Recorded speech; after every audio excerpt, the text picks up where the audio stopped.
নমস্কার বন্ধুরা, আমি Aniruddha Majumdar. Welcome to my channel art interpretation and symbology. আজ আমি একটা মডার্ন আর্টের ডেমনস্ট্রেশন করে দেখাবো আপনাদের। তা হোয়াট ইজ মডার্ন আর্ট?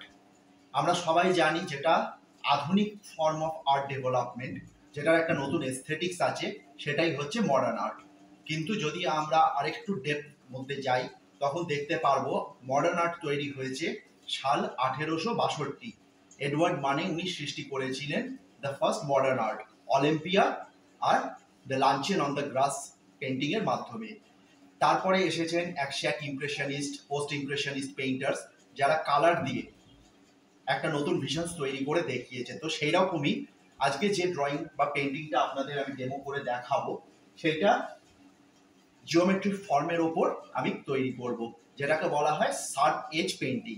তো পেন্টিং এর জন্য আমি ফার্স্ট যে শিটসটা ব্যবহার করছি সেটা হচ্ছে A3 সাইজের শিট, আর যে মিডিয়ামটা আমি ব্যবহার করব সেটা হচ্ছে ড্রাই প্যাস্টেল।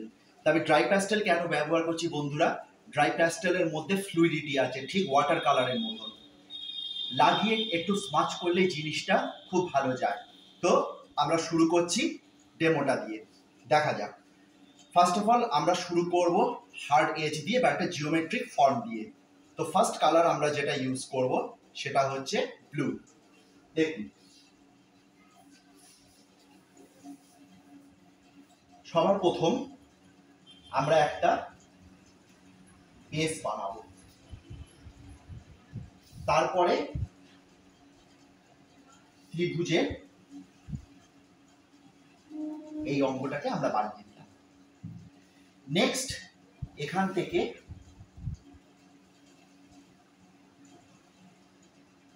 এবার আমি দেখাই জিনিসটার ভার্সাটাইলিটিটা।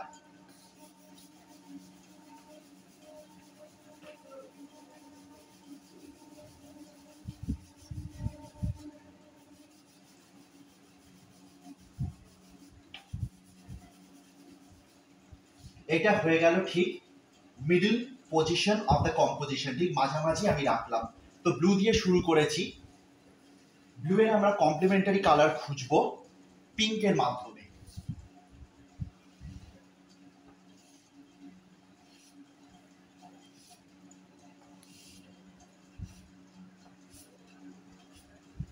আমরা চারিদিক থেকে জিনিসটাকে ব্লক করে দিলাম। এইবার আমরা আসবো পিঙ্কের ওপর রেড।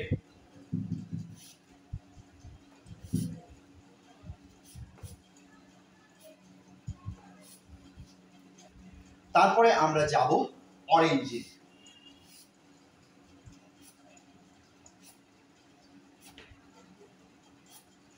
তো বন্ধুরা, এই যে জিনিসটা আমি করলাম, এই কালার স্ট্র্যাটেজিটাকে বলা হচ্ছে দ্য ফবিস্ট স্ট্র্যাটেজি বা দ্য ওয়াইল্ড বিস্ট, যার মধ্যে আমরা পিঙ্ক, রেড আর অরেঞ্জকে একসাথে কম্বাইন করলাম।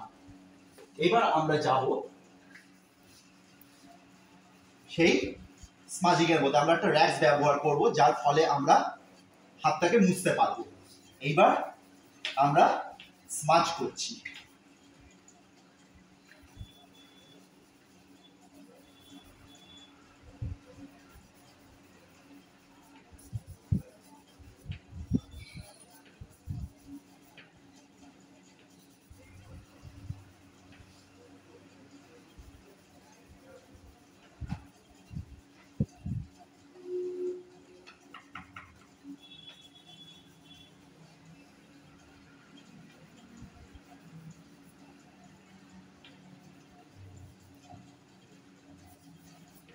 এবার আমি দেখাচ্ছি ঠিক যে মুভমেন্টটা আমাদের তৈরি হচ্ছে ঠিক মাঝামাঝি, বাকি এই চারটে জায়গা আমরা স্পেসটাকে ওপেন রাখছি। নেক্সট স্টেজে আমরা আসবো। নেক্সট স্টেজটা আমরা তৈরি করব স্কাই ব্লু দিয়ে।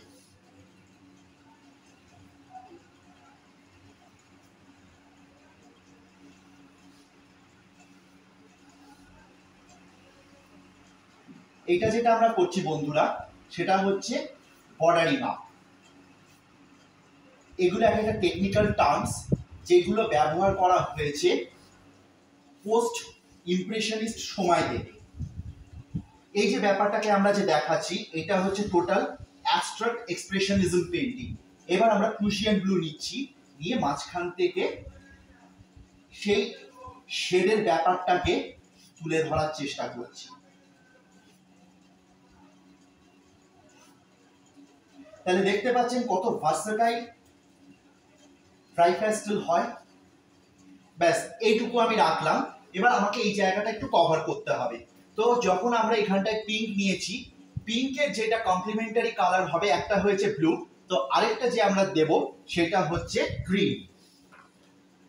দেখুন বন্ধুরা, এবার আমি গ্রিনটা দিয়ে কি সুন্দর ব্যাপারটাকে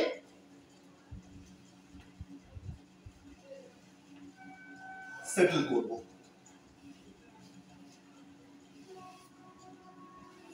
আজকে যদি আমরা আমাদের জাতীয় পতাকাও দেখি, সেটাও ঠিক কমপ্লিমেন্টারি কালারের মধ্যে দিয়ে তৈরিটা হচ্ছে, সেই অরেঞ্জ গ্রিন। ব্যাস এই হয়ে গেল আমাদের কম্পোজিশনের ভরার ব্যাপারটা।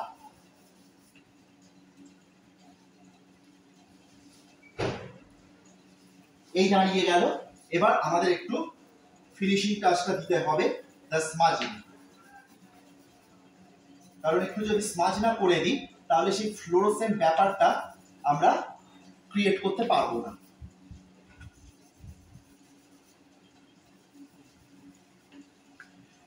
তো বন্ধুরা, এই হয়ে গেল মডার্ন আর্ট। তো আমরা এই টাইপের পেন্টিংকে বলছি দ্য হার্ড এজ পেন্টিং। কেন হার্ড এজ পেন্টিং? প্রত্যেকটা জায়গায় দেখুন একটা তীক্ষ্ণ ভাব আছে, প্রত্যেকটা জায়গায়। এই টাইপের ট্রায়াঙ্গেলকে বলা হচ্ছে দ্য ইকুইডিস্টাল ট্রায়াঙ্গেল, কারণ দুটো জায়গা প্রপোর্শন রয়েছে। কম্পোজিশনটা মিডল অফ দ্য কম্পোজিশনস আমরা করেছি, মিডল প্লেসমেন্টে কালারগুলোকে কমপ্লিমেন্টারি আমরা ইউজ করেছি, আর যেটা প্রাইমারি সোর্স ব্লু সেইটাকে আমরা হাইলাইট করেছি পিঙ্ক, অরেঞ্জ আর রেডের থ্রু। তো বন্ধুরা, আপনাদের যদি আমার এই ভিডিও ভালো লাগে লাইক করুন, শেয়ার করুন, সাবস্ক্রাইব করুন। এরকম নিত্য নতুন মডার্ন আর্টের ওপর আমি একটা টপিক নিয়ে আপনাদের সামনে আসবো। 101 পর্ব আমরা ওপেন করতে থাকবো। ধন্যবাদ। পেন্টিংটা সবাই দেখুন।